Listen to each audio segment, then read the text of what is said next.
AI art has been the bane of the internet for a bit now, right? It certainly has seemed that way to me, and it certainly has been the bane of actual artists, especially since AI art bros aren't just content to do their thing. They just have to seek out and attack artists, doing their best to taunt and ridicule and create tension.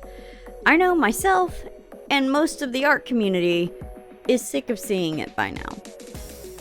But here's the thing. I'm not scared of AI art. And honestly, I don't think you should be either. And today, I'm going to talk about why. First though, let's talk about the art. Today's art is a sticker from January's Patreon Mail Club. This is one of the members of the past group for my project Trace. This is the group's rogue. Her name is Celia. She's a former pirate captain and uses her connections for the benefit of the group. Being the rogue and the resident troublemaker of the group, she takes aim likely at Kier with the snowball ready to smack him good with the frozen projectile.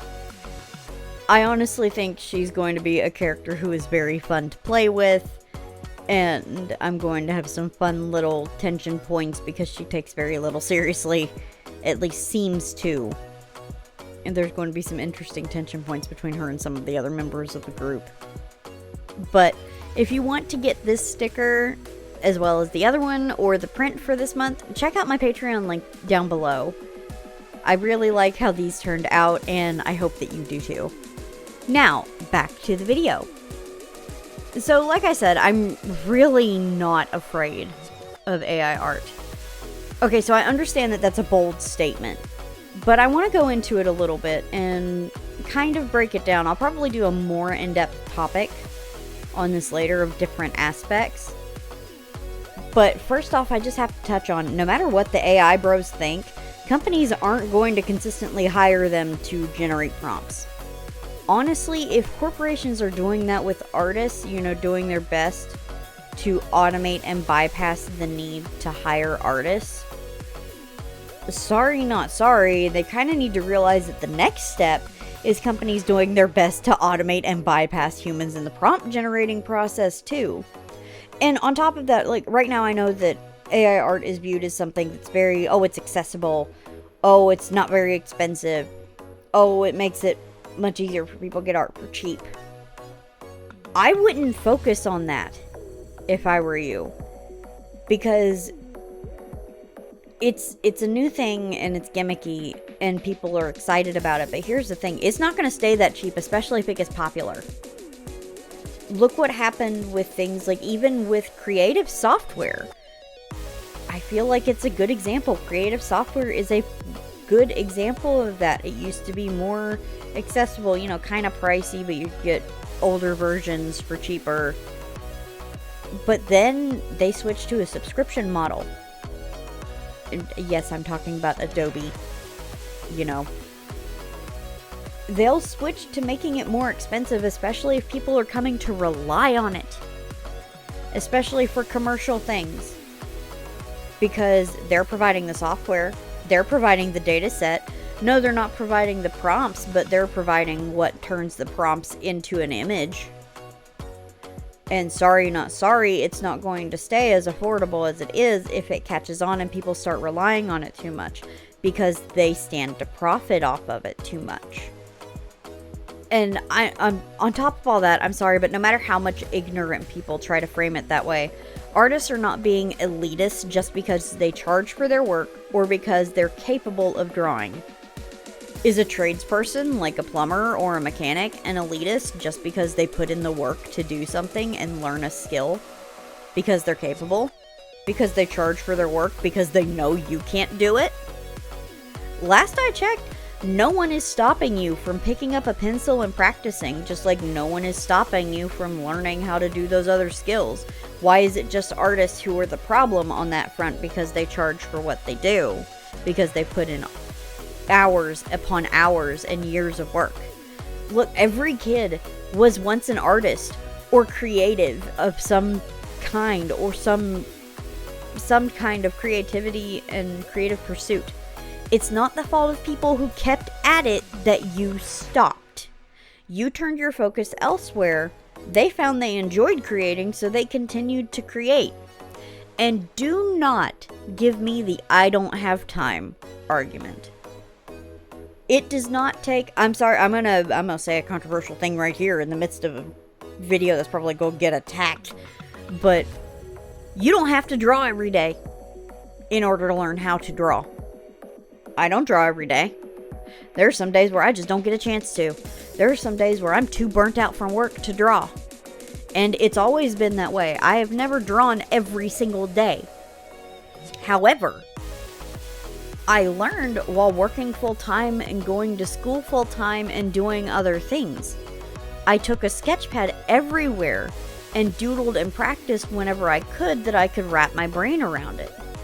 Most artists did to learn that way. At my retail job, back when I worked there, during downtime I sketched in pen on receipt paper.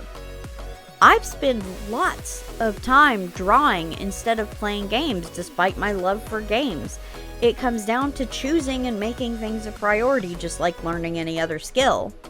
And here's another thing. I've seen the claims that artists are somehow being ableist towards those who haven't developed the skill. Again, I have to call BS, and I think that's extremely rude to the many artists who are considered disabled, who don't have the same, who have more limitations, I guess is the best way to put it, who are also artists. That's such an insult to them, because there are many people. Now, I'm only going to name a few, and I'm going to name primarily blind ones, because people think of artists as absolutely having to have eyesight, and part of the reason that I'm only naming a few is so that I don't butcher these poor people's names, because nobody deserves to have their name butchered by me, of all people. But there are many people who have limitations and are considered disabled by people who are also artists. John Bramblett, Keith Salmon, Giovanni Ganelli. They're names of blind artists, for example. And as a matter of fact, especially nowadays, there are many more accessibility tools for those who have different abilities and different limitations than what's seen as quote-unquote standard and normal. Another thing I've seen people argue is access. Look, I didn't grow up in a well-to-do situation. Until, honestly, this year, I've been out of high school for a long time. I didn't have the opportunity to go to art school, really, until this year.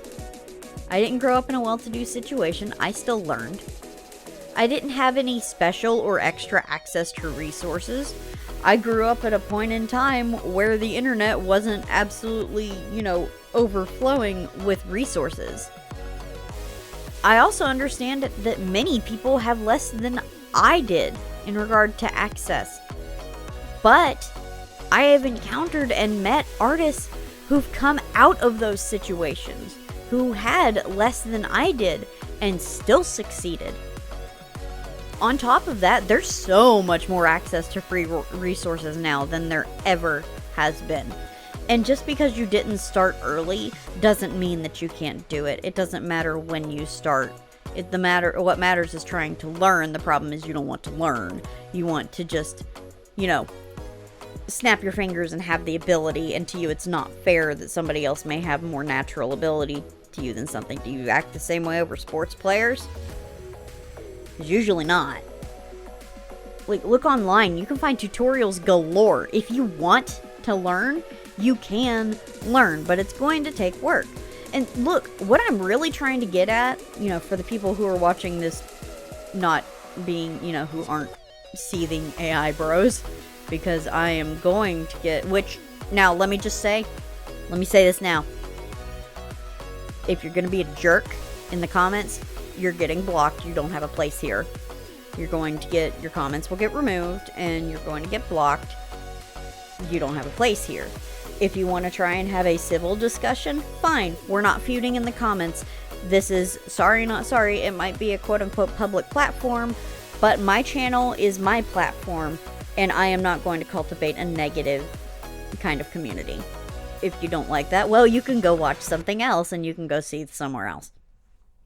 But what I'm really getting at, to try and dissuade some of the fears of people like me who were scared of it, because last year I was terrified of it. I almost completely gave up any hope of doing art and being an artist because of the ridiculousness and the frustration that AI art was causing. But what I'm seeing now, especially because I'm hearing about it less and less, and that's an important factor, I think it's extremely likely to hit a similar wall to what NFTs hit. I don't think it's going to be a long-running thing, at least not at the popularity that it's at now. It's primarily a gimmick. It's not going to destroy art, because the important part of art is the humanity that goes into it. Most AI art has to be painted over and retouched and fixed by real artists to look good, and so that the knuckles and the fingers and anything else doesn't look absolutely absurd. And I don't see that going away, at least not anytime soon. On top of that, AI art isn't even a real threat in regard to commissions. The only clients being stolen by, prompt generators are the ones who wouldn't pay artists what they really deserve to be paid anyway. It's so easy anymore to spot AI too, and even the average person is learning the difference. You can tell the difference between like Midjourney and DALL-E just because they have different looks to them because of just the way that the AI works. And honestly, I know that it sucks for people who get into commissions on the lower paying end. I understand.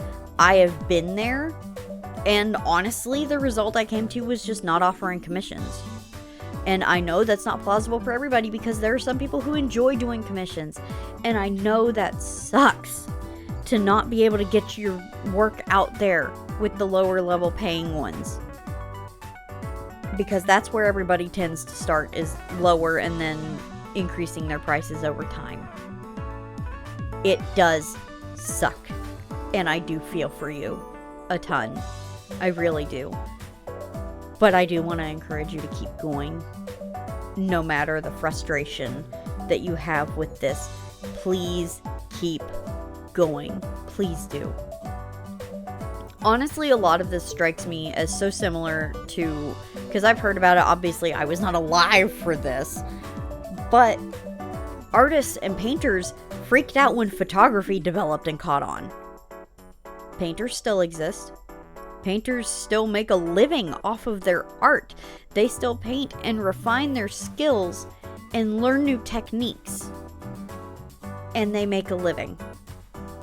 When digital photography surfaced, traditional film photographers also absolutely lost their minds. Some photographers still use film.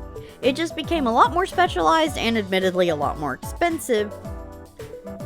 But a lot of photographers also ended up finding out that digital was easier for them to work with. But that didn't destroy the photography field. There were a lot of people who have really fancy cameras who started getting concerned when higher quality cameras were being put into phones. But the thing is, if you don't know how to use the tool or compose your shot, you're still not going to do well. Professional photographers are still a thing. Let me be honestly really upfront with this. I'm going to be honest, and some people might get mad at me for this. AI is a cool concept. The actual thing itself, I think, is a really cool concept. Genuinely, I think different models could be created fresh without stolen datasets and scraped artwork. But that is going to require dumping what you have already. Sorry, not sorry. But I think models could be created with ethically gathered and created datasets. And essentially, it could be a tool. The thing is, the current model is extremely unethical and damaging to artists. It is. If you get to a good and ethical one, it could be a useful tool. Honestly, I think it could be something that uses stock images to help somebody compose a shot. It could be used as a good thing for like helping you with photo bashing. It could be used as something to help with composing backgrounds, kind of testing on things, helping you with things if you have difficulty. But it would require definitely far more than just a single prompt or a ton of generations. It would need more details. However, I think it could be, there's the potential there to be a good tool. Look, the humanity and uniqueness that each artist, and I mean artist, not prompt generating idiot who apparently can't see the hypocrisy in trying to copyright their prompts, but act like it's egregious that artists own the rights to their work. But anyway, sorry, I just had to put that out there because I found out about that and it made me angry because I just want to beat him over the head with the hypocrisy hammer. But the humanity, the experiences, and the uniqueness that each artist brings to their work and art form is the important part and will continue to be the important part. Long story short, I don't think we should be afraid of AI art. Not really. Artists are artists, and especially as things go on, people see that. Artists are artists because they want to create. AI art is limited by the technology, while we're only limited by our own efforts and creativity. And also, why are we automating art? Why are we automating art? Why should machines get to create and create things? Because they will eventually phase out the human component of that for corporations to make it as, streamlined as not needing to hire people as possible. Why let the machines create while humans do the boring jobs? Isn't the dream the other way around? Machines do the boring automated things while humans are free to pursue what they want to do. But I still think that no matter what, humans are going to be what makes art art. Now, I want to eventually break this down further. I feel like I could, but I did not have the time or the brain power to at the moment. But I do want to thank you so much for watching. And as I said, I really might eventually break this down further. But that's all I want to cover on it for now. And I hope that maybe I helped a little. Because that's what I want to do. Because they want us to be afraid. They want us to be afraid of it. And I think being concerned, a healthy dose of concern is always a good thing. But I don't think we should be cowering in fear over it. I refuse to. But that's just me. I want to thank my patrons, Inside Chaos and Salmon, and thank you to everyone for the support. I hope everyone has a wonderful day, and you're all wonderful and you matter. And I will see you guys next time. Bye!